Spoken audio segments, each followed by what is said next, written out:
A risky mod for the Toyota Tacoma.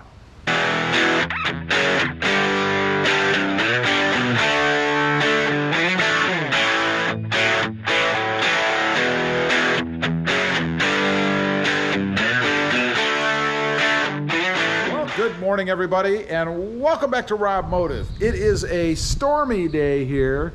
You may hear a little bit of thunder. You might even see some lightning. I'm not sure. But I'm obviously doing this in the garage because of the weather. It's going to pour any minute. But I do have a risky mod for the Tacoma coming up. I mentioned before I was looking at putting a cubby, the original cubby, back into my Tacoma over here.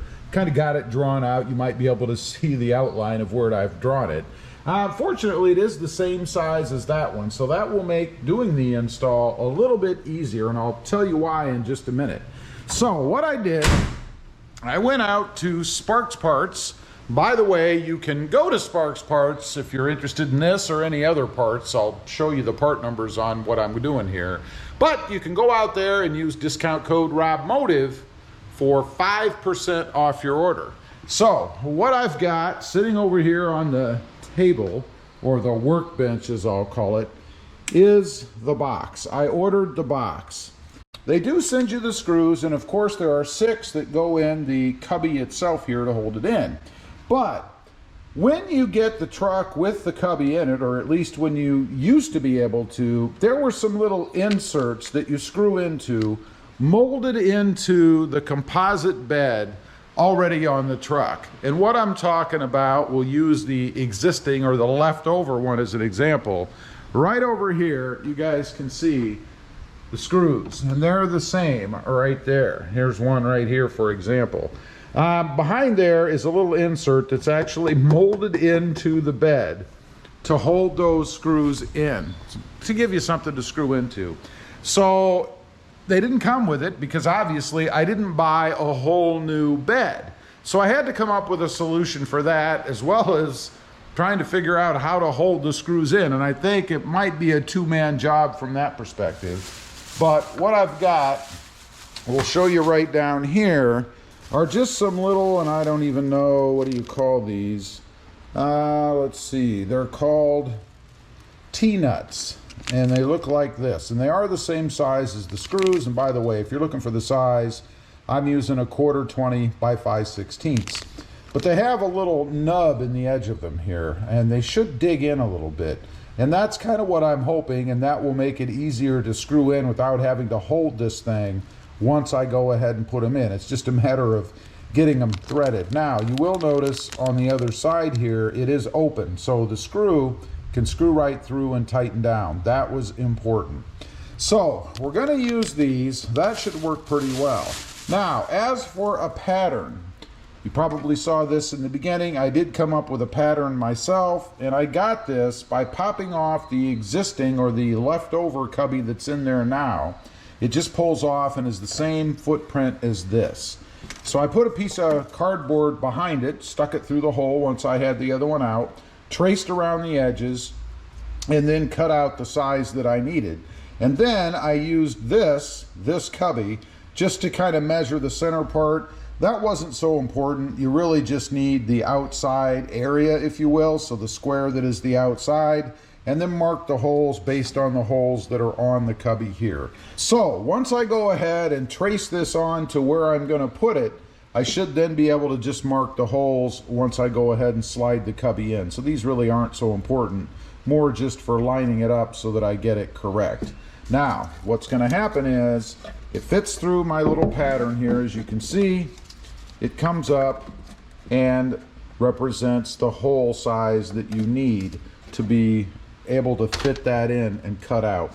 So that's how I've accomplished or managed to come up with a pattern to be able to do this. That probably is the hardest part of the whole project, except for how do you cut the hole out?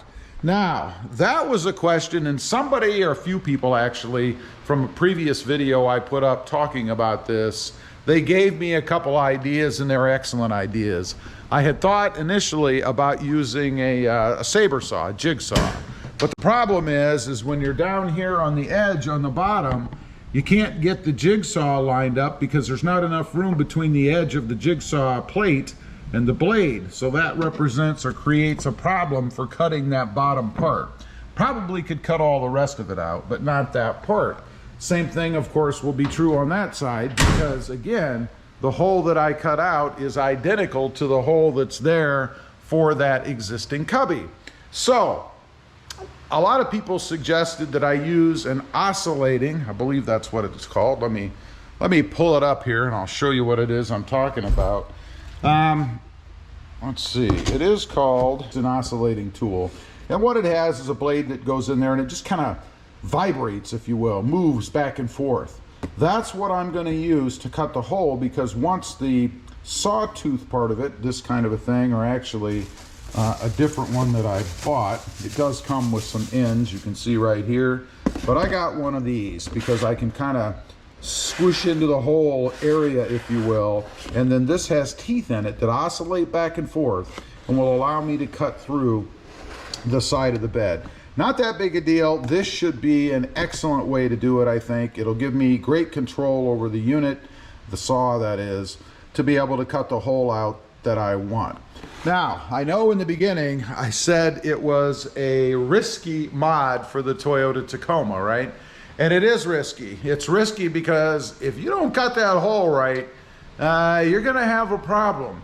So I looked underneath there, and as long as you line it up exactly as the existing cubby is in there, the whole thing, you should be fine. So it's a matter of measuring where the existing one is here and then transferring that to the other side, and I should be able to do that based on the edge up against that little indented area, if you will. So it is risky because if you get it wrong, you've now got a hole in the side of your Tacoma in the bed, the composite bed, that would be rather difficult to fix, I would think. I suppose you could screw a plate over it if you wanted to. Something like that would look kind of hokey probably, so all wouldn't be lost. But still, to me, when you cut into something that you get one shot to do, and if you mess it up, it's messed up, I would call that risky.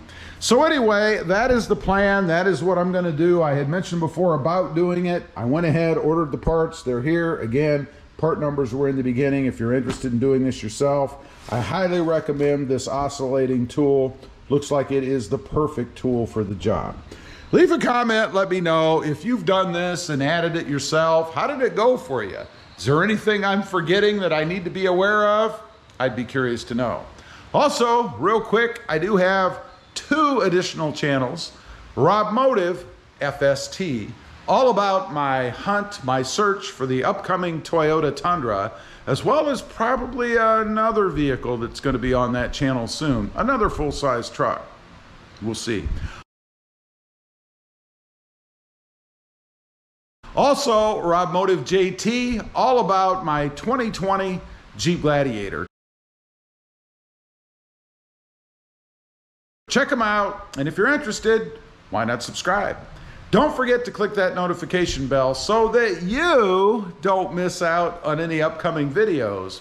And do me a favor, smash that subscribe button on the way out. Thanks for watching. Stay safe out there. Bye.